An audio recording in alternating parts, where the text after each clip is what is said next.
ikaw mamamanata ng panata sa Diyos, huwag kang magliban ng pagtupad.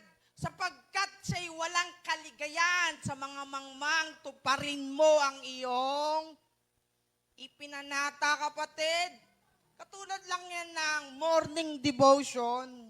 Wala namang specified, di ba kanina sabi ni Sister Pat, anytime. Wala namang specified na time na pananalangin sa Diyos.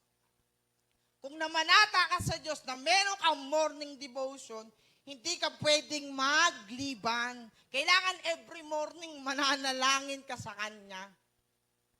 Kaya nga, yun ay panata kasi hindi ka naman inutusan na manalangin ka ng umaga.